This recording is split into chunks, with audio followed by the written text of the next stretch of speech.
저는 찰리 로버트입니다. 하버드에서 국제 정치를 공부했고 뉴욕 타임즈 아시아 특파원으로 30년간 일했습니다. 저는 이 작은 나라 대한민국에 대해 솔직히 오만하고 경멸적인 시선을 가지고 있었습니다. 제가 수십 년간 배운 국제 정치 이론에서 한국은 늘 조용히 강대국의 눈치를 보며 생존해야 하는 미약한 존재였으니까요. 힘의 논리가 지배하는 세계에서 한국은 그저 미국과 중국 사이에서 줄타기를 하며 명맥을 유지하는 위성 국가일 뿐이라고 생각했습니다. 경제 규모는 세계 10위권의 국토 면적은 100분의 1도 안 되는 이 나라가 감히 강대국들 앞에서 목소리를 낸다는 것 자체가 저에게는 코미디로 보였습니다. 특히 그들이 미국이나 중국을 부르는 방식을 들었을 때 저는 실소를 금치 못했습니다. 거대한 힘 앞에선 고개를 숙여야 하는 게 당연한데 이들은 오히려 코웃음치며 자기 할 말을 다 했죠. 저는 속으로 생각했습니다. 어디까지 버틸 수 있을까? 언젠가는 현실의 냉혹함 앞에서 무릎 꿇게 될 것이다. 하지만 며칠 전 경주에서 열린 국제 정상회담에서 저는 제 오만함이 산산조각 나는 충격적인 순간을 목격했습니다. 전 세계가 숨죽이고 지켜보던 그 회담 직후 모두의 예상을 뒤엎는 속보가 터져나왔습니다. 수십 년간 핵 보유국들의 전유물이었던 핵추진 잠수함 건조 승인이라는 금단의 열쇠가 단 한 번의 회담으로 이 작은 나라에 건네진 것입니다. 저는 그 자리에서 얼어붙었습니다. 이건 불가능했습니다. 역대 한국 정부가 시도했지만 모두 실패했던 미국이 절대 내줄 리 없었던 그 승인이었습니다. 제가 목격한 것은 충격 그 자체였습니다. 더구나 일본 같은 우방국은 800조 원이 넘는 돈을 퍼붓고도 받지 못했던 것을 한국은 훨씬 유리하고 전략적인 조건으로 쟁취해냈습니다. 하지만 충격은 여기서 끝나지 않았습니다.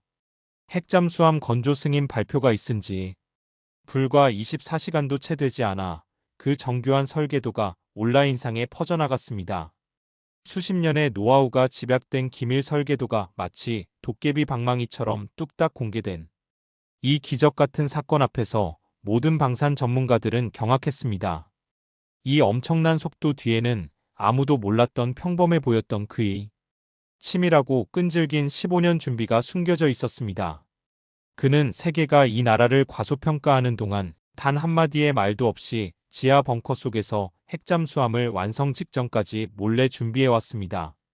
강대국들이 한국을 착하고 순진한 양치기 소년이라고 비웃을 때 그는 사실 호랑이를 키우고 있었습니다. 이 모든 것이 한 사람의 준비성이라는 기이한 능력에서 비롯되었다니 대체 이 나라는 어떻게 이런 일을 해낼 수 있었을까요? 오늘 저희 채널 해외 감동사연 생성기는 국제 정치의 모든 이론을 뒤집어버린 한국인의 가장 이상하지만 위대한 세 가지 비밀을 30년간 한국을 취재해온 한 국제기자의 시선으로 깊이 파헤쳐보려 합니다. 시작 전 여러분의 좋아요와 구독, 알림 설정은 힘든 상황에서 큰 힘이 됩니다. 매일 업로드되는 충격적인 사연을 놓치지 않으시려면 꼭꾹 눌러주세요. 그날 밤 경주 호텔방에서 핵잠수함 승인 속보를 접한 저는 급히 노트를 펼쳐 메모하기 시작했습니다.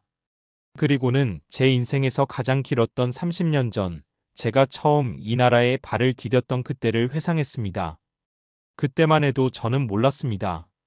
제가 배운 모든 국제 정치학 이론이 이 작은 나라 하나 앞에서 완전히 무너져 내릴 거라는 것을요. 제 이름은 찰리 로버트라고 합니다. 저는 하버드 대학교에서 국제 정치를 공부했습니다. 졸업 후 뉴욕 타임즈 아시아 전략 분석 특파원으로 임명되어 처음에는 중국과 일본을 거쳐 한국에 오게 되었죠. 처음엔 잠시 취재만 하고 떠날 생각이었지만 그 후로 저는 제 인생의 가장 오랜 시간을 이곳 서울 근처의 제 사무실에서 보내게 되었습니다. 오늘 밤 저는 한 가지 결론에 도달했어요. 한국인은 세계에서 가장 이상한 민족이라는 것입니다. 하버드에서 배운 교과서의 가르침은 명확했습니다. 강대국 사이에 끼인 작은 나라는 살아남기 위해 어느 한쪽에 붙거나 중립을 지키며 조용히 지내야 한다고요. 하지만 한국은 달랐습니다. 그들은 미국 앞에서도 중국 앞에서도 러시아 앞에서도 그리고 일본 앞에서도 전혀 기가 죽지 않았습니다. 저는 특히 한국 사람들이 강대국을 부르는 방식을 처음 알았을 때 엄청난 충격을 받았어요. 그들이 미국을 미국놈이라 부르고 중국을 중국놈이라 부른다는 사실을 알고 제 귀를 의심할 수밖에 없었습니다. 이건 단순한 비하가 아니었습니다. 약소국 사람들에게는 반드시 사람이라는 말을 붙여 존중한다는 사실을 알았을 때 저는 이 나라가 가진 정신의 깊이를 짐작할 수 없었습니다. 아프리카 사람, 몽골 사람, 베트남 사람처럼 말이죠. 아시아에서 가장 작은 나라 중 하나가 세계 최강대국들 앞에서 이렇게까지 당당할 수 있다는 것이 신기했습니다. 제가 취재했던 다른 아시아 국가들은 대부분 강대국의 눈치를 보며 조심스럽게 외교를 펼쳤는데 한국은 오히려 코웃음을 치며 자기 할 말을 다하는 모습을 보였습니다. 더 이상한 건 한국은 문자가 없는 나라에 자신들의 문자인 한글을 아무 데가 없이 제공한다는 겁니다. 인도네시아의 찌아찌아족에게 한글을 가르쳐주고 그들의 언어를 한글로 표기할 수 있도록 도와준다는 이야기를 들었을 때 저는 큰 충격으로 다가왔어요. 미국이 자신들의 영어를 무료로 제공한 적이 있었습니까? 영국이 자신들의 문자를 나눠준 적이 있었나요? 없었습니다. 한국은 그 모든 국제 정치 이론을 뒤집고 자신만의 길을 걷고 있었던 겁니다. 저는 생각했어요. 왜 한국은 이렇게 특이한 걸까요?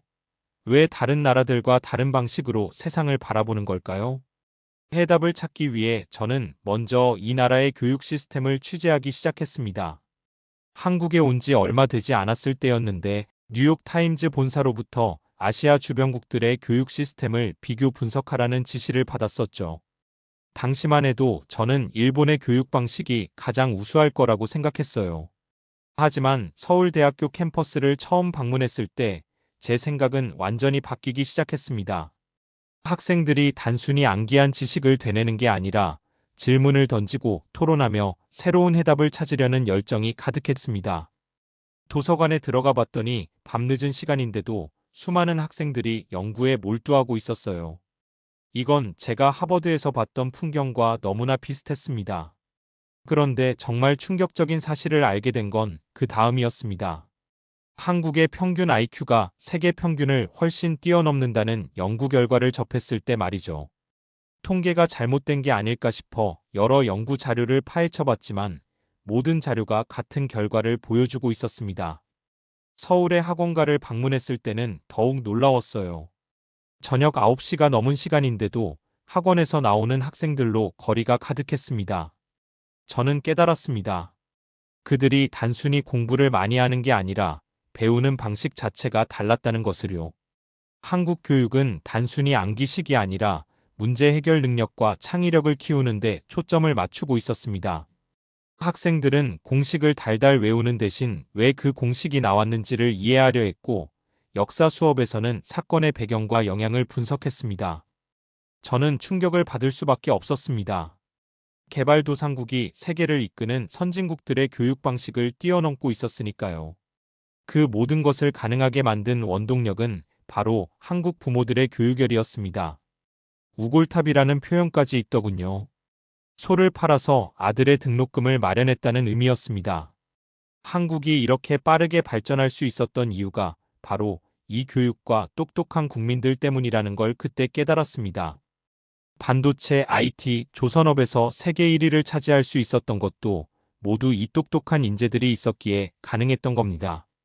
인구 5천만 명의 작은 나라가 인구 10억이 넘는 중국이나 3억이 넘는 미국과 당당히 경쟁하며 각종 세계 대회에서 상위권을 휩쓰는 모습을 보면서 저는 한국의 가장 큰 자산은 바로 이 창의적인 국민들이라는 것을 확신했습니다. 똑똑하고 창의적인 인재들이 한국의 가장 큰 자산이라는 확신이 들었을 때 저는 또 한 가지 질문에 직면했습니다. 도대체 어떻게 이 나라 사람들이 모두 이렇게 높은 수준의 교육을 받을 수 있었을까 하는 의문이었죠. 그래서 저는 경복궁 근처에 있는 한글 박물관을 방문하기로 했어요. 한국의 문자 체계를 이해하면 교육의 비밀도 풀릴 것 같았습니다. 박물관에 들어서자마자 한 큐레이터분이 다가와서 설명을 해주겠다고 하셨습니다. 전시를 함께 걸으면서 한글의 역사를 듣기 시작했는데 처음에는 솔직히 큰 기대를 하지 않았습니다.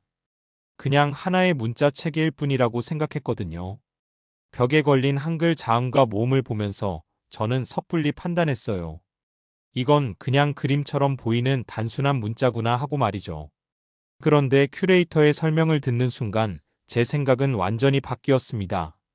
한글은 단순한 그림이 아니라 철저하게 과학적으로 설계된 문자라는 겁니다. 자음은 발음 기관의 모양을 본떠 만들었고, 모음은 천지인 철학을 담아 체계적으로 구성했다는 설명을 들으면서 저는 충격을 받았습니다. 이런 건 제가 알던 어떤 문자 체계에서도 본 적이 없었습니다. 큐레이터가 보여준 자료는 더욱 놀라웠어요. 중국어는 400개 정도의 발음만 표현할 수 있고, 일본어는 300개 정도라고 했습니다. 그런데 한글은 10,000가지 이상의 발음을 표현할 수 있다는 겁니다. 저는 다시 한번 물어봤어요. 정말 10,000가지나 되냐고 말이죠. 큐레이터는 웃으면서 오히려 더 많을 수도 있다고 대답했습니다. 그때 제 머릿속에 퍼즐 조각이 하나 맞춰지기 시작했어요. 한국의 높은 교육 수준과 낮은 문맹률의 비밀이 바로 여기에 있었던 겁니다. 배우기 쉽고 표현력이 뛰어난 문자가 있었기 때문에 국민 모두가 빠르게 글을 깨칠 수 있었던 거죠. 박물관을 나오면서 저는 더 많은 자료를 조사하기 시작했습니다. 통계 자료를 보는 순간 저는 또 한 번 놀랄 수밖에 없었어요. 해방 직후 한국의 문맹률이 무려 98%였다는 사실 말이죠. 그러니까 100명 중 98명이 글을 읽고 쓸 줄 몰랐다는 겁니다. 역대급으로 높은 수치였어요. 그런데 더 놀라운 건 그 다음이었습니다. 단 한 세대 만에 문맹률이 1% 미만으로 떨어졌다는 거예요. 저는 확실하게 확인하기 위해 여러 국제기구의 통계를 찾아봤습니다. 유네스코 자료도 보고 경제협력개발기구 자료도 봤어요. 모든 자료가 같은 결과를 보여주고 있었습니다. 한국은 전 세계에서 유일하게 문맹률 1% 미만을 달성한 나라였습니다. 이렇게 짧은 시간에 이런 변화를 이룬 나라는 인류 역사상 단 한 곳도 없었어요. 그런데 다른 나라들은 어떨까 궁금해서 비교 자료를 찾아봤습니다. 유럽의 문화 강국이라는 프랑스의 문맹률이 25.5%라는 사실을 알았을 때 저는 제 눈을 의심했어요. 국민의 4분의 1이 자국어를 제대로 읽거나 쓰지 못한다는 겁니다. 믿기지 않지 않습니까? 그런데 더 충격적인 건 일본의 상황이었습니다. 일본은 한자와 히라가나와 가타카나를 섞어서 쓰기 때문에 문제가 심각했어요. 20, 30대 젊은 세대의 한자 문맹률이 오히려 시간이 갈수록 증가하고 있다는 연구 결과를 봤습니다. 복잡한 문자 체계가 오히려 독이 되고 있었던 거죠. 한국의 1%와 비교하면 말도 안 되는 수치였어요. 아니, 비교 자체가 불가능한 수준이었습니다. 반면 한국은 할머니부터 초등학생까지 모두 스마트폰으로 문자를 주고받고 있었어요. 제가 시골 마을을 방문했을 때 70대 할머니가 카카오톡으로 손주와 대화하는 모습을 봤습니다. 이게 한글의 힘이었어요. 배우기 쉬워서 나이와 상관없이 누구나 글을 읽고 쓸 수 있었던 겁니다. 그런데 한글만으로는 설명이 부족했습니다. 아무리 좋은 문자가 있어도 배울 기회가 없으면 소용이 없으니까요. 그래서 저는 한국의 문맹 퇴치 운동에 대해 조사하기 시작했어요. 아주 오래전부터 시작된 체계적인 교육 운동이 있었다는 사실을 알게 되었습니다. 전쟁의 폐허 속에서도 천막 학교를 세워서 아이들을 가르쳤다는 이야기를 들었을 때 저는 감동받았습니다.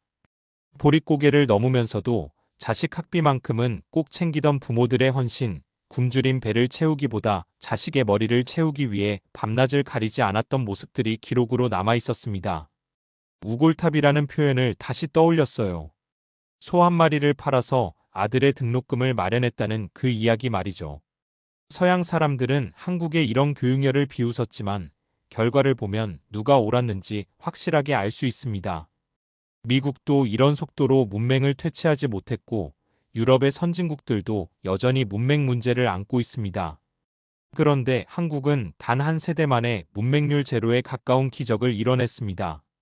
세종대왕이 만든 위대한 문자와 부모 세대의 희생, 그리고 국민들의 배움에 대한 갈증이 합쳐져서 만들어낸 역대급 성과였어요. 호텔방으로 돌아와서 오늘 본 것들을 정리했습니다.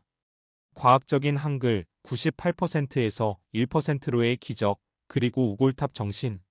모든 것이 연결되고 있었어요. 한국이 이렇게 빠르게 발전할 수 있었던 건 결국 교육받은 국민들이 있었기 때문이라는 확신이 들었습니다. 지금 한국은 경제협력개발기구 국가 중 최고 수준의 대학 진학률을 자랑하고 있고 세계 최고 수준의 과학기술 인재를 배출하며 노벨상 후보자를 매년 내놓는 연구 강국으로 성장했습니다. 전 국민의 디지털 문해력도 세계 최고 수준이에요. 박사가 넘쳐나는 나라가 되었습니다. 세종대왕이 뿌린 씨앗이 21세기에 활짝 핀 거죠. 하지만 한국을 알기 위해서 절대 빼놓을 수 없는 이야기가 있습니다. 바로 이 나라 사람들이 가진 놀라운 단결력에 관한 것이죠.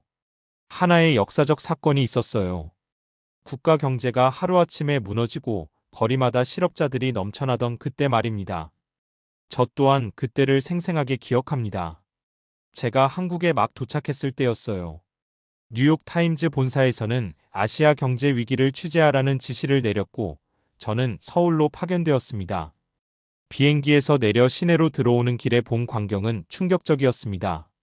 수많은 기업들이 문을 닫고 있었고 은행 앞에는 예금을 찾으려는 사람들로 긴 줄이 늘어서 있었습니다. 호텔에 짐을 풀고 거리로 나갔을 때 저는 이상한 광경을 목격했어요. 시청 앞 광장에 수백 미터 길이의 줄이 형성되어 있었습니다. 처음에는 무슨 일인가 싶어서 가까이 다가갔죠. 그런데 그 줄 끝에서 사람들이 하나둘씩 금을 내놓고 있는 게 아니겠어요? 너도 나도 발벗고 나서서 자신이 가진 금을 나라에 바치고 있었습니다. 저는 충격과 의문을 동시에 느꼈어요. 미국인으로서는 도저히 이해할 수 없는 광경이었습니다. 자본주의 사회에서 개인의 재산을 자발적으로 국가에 내놓는다는 게 가능한 일입니까? 더구나 정부의 강제나 압력도 없이 순수하게 자발적으로 참여한다는 게 믿기지 않았어요. 할머니가 돌반지를 내놓고 있었고 아주머니는 결혼반지를 꺼내고 있었습니다. 회사원은 금시계를 내밀었고 학생들은 부모님께 받은 금 장신구를 들고 왔습니다. 그 줄에 서 있는 사람들의 표정을 보면서 저는 무언가 특별한 것을 목격하고 있다는 걸 느꼈습니다. 그들의 눈빛에는 슬픔이 아니라 오히려 자부심 같은 게 담겨 있었어요. 한 할머니에게 다가가 조심스럽게 물어봤습니다. 왜 소중한 반지를 내놓으시냐고 말이죠. 할머니는 웃으면서 대답하셨어요. 나라가 어려울 때 이 정도는 당연하다고 하시더군요. 이게 한국인의 마음이라는 걸 그때 처음 알았습니다. 호텔로 돌아와서 과거 자료들을 뒤지기 시작했어요. 다른 나라들은 비슷한 경제 위기 때 어떻게 대처했는지 알고 싶었습니다. 그리스의 경우를 찾아봤는데 완전히 반대였습니다.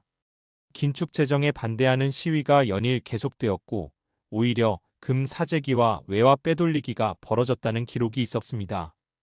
개인의 이익을 최우선시하는 게 자본주의의 원칙인데 한국 사람들은 국가의 이익을 개인의 이익보다 앞에 두고 있었어요.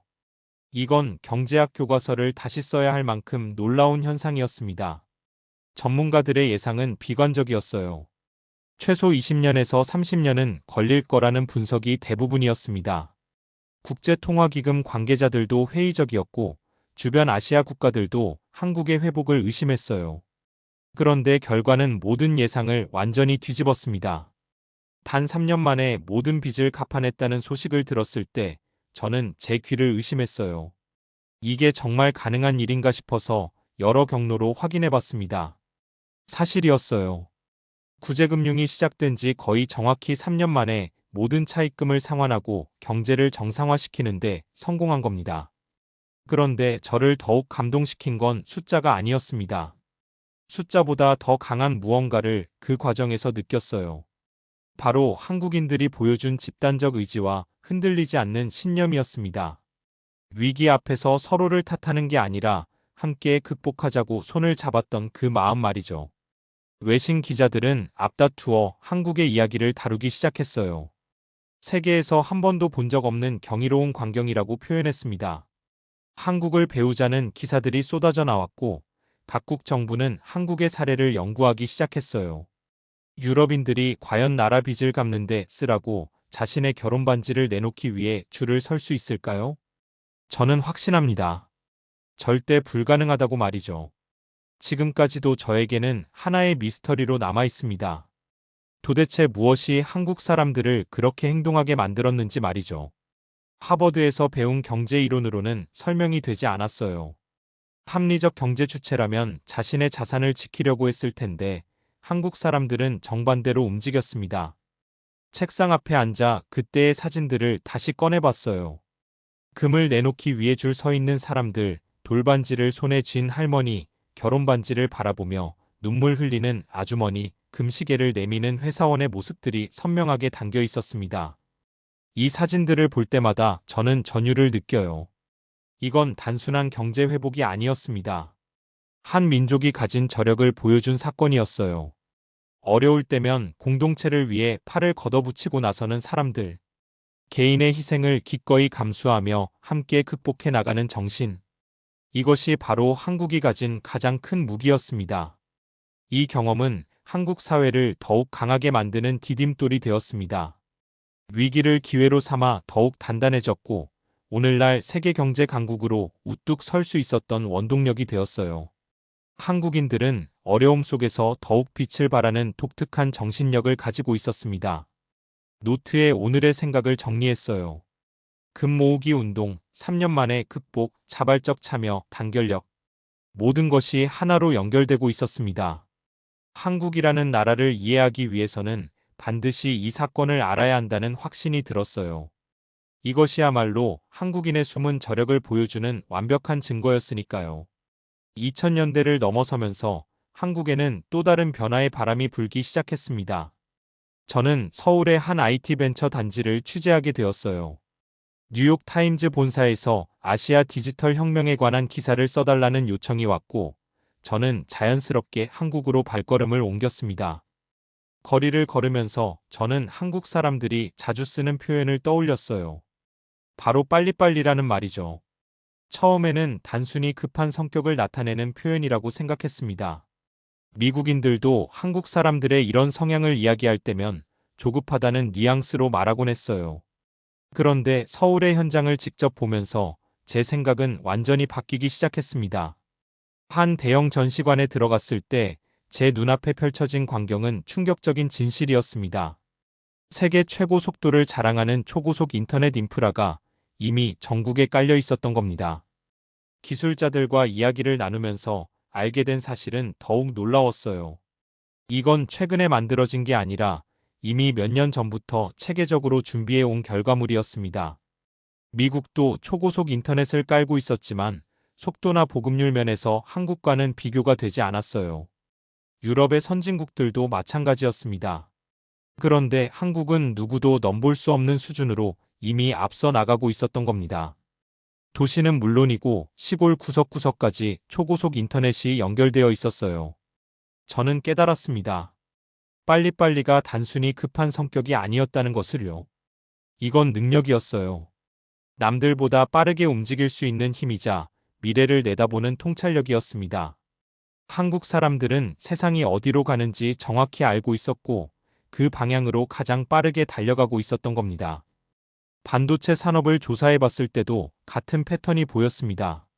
한국이 메모리 반도체 분야에서 세계 1위가 되기까지 걸린 시간이 놀라울 정도로 짧았습니다. 조선업도 마찬가지였어요.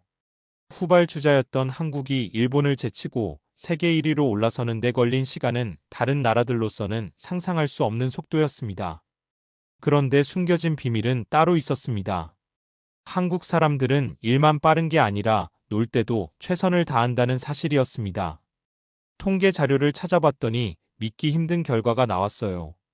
한국은 일하는 시간 세계 1위인 동시에 노는 시간도 세계 3위라는 겁니다. 저는 웃음이 나왔어요. 이게 가능한 일입니까? 일도 제일 많이 하고 놀기도 제일 많이 한다는 게 말이죠. 그렇다면 잠은 언제 자는 걸까요? 미국인들이나 유럽인들로서는 도저히 이해할 수 없는 생활 패턴이었습니다. 어느 날 저녁 서울의 한 회식 자리에 초대받았을 때 그 비밀을 조금 더 이해하게 되었어요. 한국 직장인들은 낮에는 누구보다 열심히 일하다가 저녁이 되면 완전히 다른 사람처럼 변했습니다. 회식 자리에서는 업무 스트레스를 모두 풀어내며 진심으로 즐기고 있었어요. 다음 날 아침 출근 시간에 그들을 다시 봤을 때 저는 놀랐습니다. 어젯밤 그렇게 놀았는데 아침에는 또 누구보다 빠르게 업무에 몰입하고 있었어요. 이게 바로 한국인들이 가진 특별한 능력이었습니다. 일할 때는 일하고 놀 때는 노는 완벽한 균형 말이죠. 우스갯소리로 누군가가 말했던 게 기억나요. 성실한 유대인도 한국인들에 비하면 게으름뱅이처럼 보인다고 했습니다. 처음에는 과장이라고 생각했는데 한국에서 지내면서 보니 전혀 과장이 아니었어요. 한국인들의 에너지는 상상을 초월했습니다. 오늘날 한국이 아시아의 중심으로 떠오른 이유가 바로 여기에 있었습니다. 세계 최고 속도의 인터넷 인프라를 구축했고 반도체와 조선업에서 최단 기간에 세계 정상에 올랐으며 K-팝과 드라마로 문화 강국이 되었어요. 이 모든 것이 빨리빨리 정신 덕분이었습니다. 그런데 더 놀라운 건 한국 사람들이 새로운 것을 시도하는데 전혀 두려움이 없다는 점이었어요. 실패를 두려워하지 않고 과감하게 도전하는 모습을 여러 번 목격했습니다. 스타트업 기업들이 우후죽순 생겨나고 젊은이들이 끊임없이 새로운 시도를 하고 있었어요. 미국의 실리콘밸리를 취재했을 때와 비슷한 느낌을 받았습니다. 아니, 어떤 면에서는 더 역동적이었습니다. 실패해도 다시 일어서고 넘어져도 또 달리는 그 끈질긴 에너지가 서울 곳곳에서 느껴졌습니다. 호텔방으로 돌아와서 오늘 본 것들을 정리했어요. 세계 최고 속도의 인터넷, 최단 기간 세계 1위 달성, 일도 1위 놀기도 1위 모든 것이 하나의 그림으로 완성되고 있었습니다. 저는 깨달았습니다. 빨리빨리는 단점이 아니라 전략이었다는 것을요. 한국 사람들은 세상이 어디로 가는지 누구보다 빠르게 파악하고 그곳으로 가장 먼저 달려가는 능력을 가지고 있었습니다. 그리고 그 과정에서 일과 삶의 균형을 유지하며 지속 가능한 성장을 만들어내고 있었어요. 모순처럼 보였던 것들이 사실은 완벽한 조화를 이루고 있었습니다. 급하지만 철저하고 감정적이지만 전략적이며 개인주의적이지만 위기에는 단결하는 그 독특한 특성들이 한국을 세계에서 가장 역동적인 나라로 만들고 있었던 겁니다. 창밖으로 서울의 밤 풍경을 바라봤어요. 불야성을 이루는 빌딩들, 쉬지 않고 움직이는 사람들. 이 나라는 절대 멈추지 않는다는 확신이 들었습니다. 한국이 가진 특별한 에너지가 계속된다면 앞으로도 세계를 놀라게 할 일들이 많이 생길 거라는 예감이 들었어요. 노트 마지막 페이지에 한 줄을 적었습니다. 빨리빨리는 한국의 가장 큰 무기이자 누구도 따라올 수 없는 경쟁력이라고 말이죠. 30년 특파원 생활을 하면서 정말 많은 현장을 취재했습니다. 각국 정상들이 모이는 회담도 여러 번 받고 역사적인 순간들도 많이 목격했어요. 그런데 이번만큼은 정말 달랐습니다. 경주에서 열린 아시아 태평양 경제협력체 정상회의를 취재하러 갔을 때 저는 상상도 못한 일을 목격하게 되었어요. 경주 화백 컨벤션 센터 주변은 전 세계 기자들로 가득 차 있었습니다. 20년 만에 한국에서 열리는 회담이었고 미국 정상이 6년 만에 방한한다는 소식에 모든 언론이 몰려들었어요.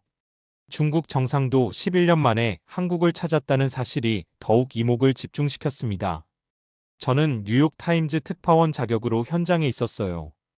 회담장 밖 언론 취재 구역에서 동료 기자들과 이야기를 나누면서 대부분 경제와 무역 이슈가 주요 의제일 거라고 예상했습니다. 관세 협상이나 투자 문제가 주된 논의 대상이 될 거라고들 했죠. 그런데 한미 정상회담이 끝난 직후 분위기가 완전히 바뀌기 시작했습니다. 제 옆에 있던 한 기자가 급하게 노트북을 열더니 충격적인 표정을 지었어요. 무슨 일이냐고 물었더니 화면을 보여주면서 믿을 수 없다는 표정을 지었습니다. 주요 해외 외신에서 속보가 터진 겁니다. 미국 정상이 자신의 소셜미디어에 글을 올렸다는 내용이었어요. 한국이 현재 보유한 구식 디젤 잠수함 대신 원자력 추진 잠수함을 건조하도록 승인했다는 발표였습니다.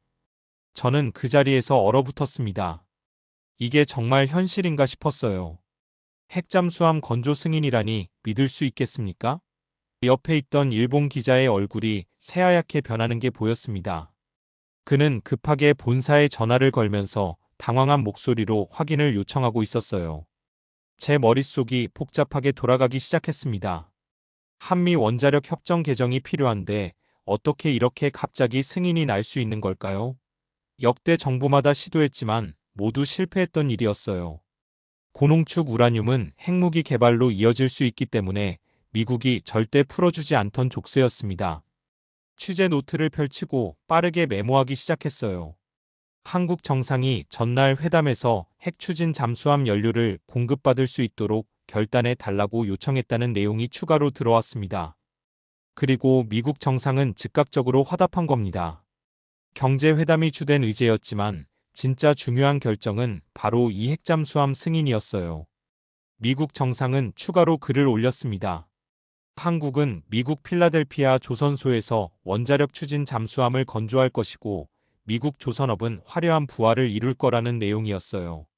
지난해 한화그룹이 필라델피아 조선소를 인수했다는 사실이 떠올랐습니다. 마스카 프로젝트라는 이름이 언급되었어요. 미국 조선업을 다시 위대하게 만든다는 의미였습니다. 한국 조선 기업들이 주도하는 프로젝트에 미국이 전폭적으로 지원하겠다는 신호였죠. 무역 협상 내용도 함께 발표되었습니다. 한국은 관세 인하를 받는 대가로 3,500억 달러를 지불하기로 합의했다는 내용이었어요. 그런데 제가 주목한 건 그 조건이었습니다. 과거 일본이 미국과 맺은 협상과는 완전히 달랐던 겁니다. 자료를 찾아보니 일본은 5,500억 달러를 투자 형태로 지급하기로 했는데 문제는 사용처를 미국이 결정한다는 점이었어요. 더 충격적인 건 수익금 배분이 9대1로 미국이 대부분 가져가는 구조였습니다.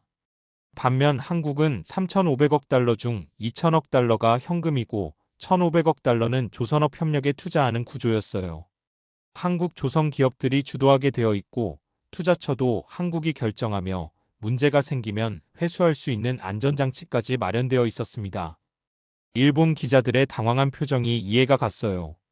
자신들은 800조 원을 퍼주고도 핵잠수함 승인을 받지 못했는데 한국은 훨씬 유리한 조건으로 협상을 마무리하고 핵잠까지 받아간 겁니다. 이건 단순한 경제 협력이 아니었다는 확신이 들었습니다. 미국이 한국을 이 동북아시아의 최고 전략 파트너로 선택했다는 명확한 신호였습니다. 핵잠수함은 오커스 멤버인 호주에게도 10년 넘게 희망 고문을 하면서 실제로는 주지 않던 귀한 것이었습니다. 그런데 왜 갑자기 한국에게 줬을까요? 며칠 후 저는 인천공항 VIP 라운지에 있었습니다. 미국 정상의 귀국 취재를 위해서였어요. 공항 곳곳에는 경호원들과 기자들로 붐볐고 세계 언론이 모여 있었습니다. 미국 정상이 나타났을 때 그의 표정은 만족스러워 보였어요. 기자들에게 손을 흔들면서 한국은 훌륭한 파트너라고 말했습니다. 마스카 프로젝트와 핵잠 승인이 윈윈이라는 표현도 썼어요. 제 옆에 있던 일본 기자들의 표정은 착잡했습니다. 우리는 800조 원을 퍼주고도 핵잠을 못 받았는데 한국은 유리한 조건으로 다 받아갔다는 중얼거림이 들려왔어요. 저는 서울 용산으로 돌아와 한방산 전문가인 유영찬 연구원을 다시 만났습니다. 마지막으로 궁금한 게 있었거든요. 왜 미국이 일본이 아닌 한국을 선택했는지 물어봤어요. 그는 명쾌하게 대답했습니다. 미국 해군력이 중국에 밀리고 있다는 겁니다. 미국 조선업은 무너졌고 중국 조선업은 폭주하고 있어요. 한국은 중국의 텅 빈 틈에 꽂는 비수라고 했습니다. 한국 해군은 세계 5위이고 잠수함 운용 능력은 최고 수준이며 60만 현역군에 300만 예비군까지 있다고 했어요. 미국은 방패가 아니라 칼이 필요했다는 겁니다. 그래서 한국을 선택한 거라고 했습니다. 저는 물었습니다. 다음은 뭐냐고 말이죠. 유영찬 연구원은 의미심장한 미소를 지었어요. 핵잠에서 핵재 처리로 가고 그 다음은 궁금하시죠? 라고 했습니다. 천리길도 한 걸음부터인데 한국은 900m를 첫걸음으로 뗀 거라고 생각했어요. 이제 남은 건 100m 뿐이었습니다. 헤어지고 나서 저는 혼자 한강변으로 걸어갔습니다. 밤 공기가 상쾌했어요. 강물을 바라보면서 30년을 회고했습니다. 모든 것이 패턴이었습니다. IMF 극복은 단결력과 준비성, 반도체 1위는 급한 성격과 철저함, 조선업 1위는 빨리빨리와 완벽함, 그리고 이번 핵잠 승인은 모든 것의 집합체였습니다. 저는 깨달았습니다. 모순처럼 보였던 것들이 사실은 모순이 아니라 균형이었다는 것을요. 급하지만 준비되어 있고 감정적이지만 전략적이며 개인주의지만 위기에는 단결하는 그 독특한 조화 말이죠. 한국의 다음 목표는 뭘까요? 우주일까요? 아니면 또 다른 기적일까요? 이 나라는 불가능을 가능으로 만드는 나라였습니다. 세계가 한국을 배우는 시대가 오고 있었어요. 변덕쟁이 정상의 마음이 변하지 않고 한국의 첫 핵잠 건조까지 무사히 진행되길 바랍니다. 마침 비도 오고 버스도 끊긴 그 어느 날 밤처럼 격정적으로 한국의 다음 역사가 쓰여질 수 있기를 말이죠.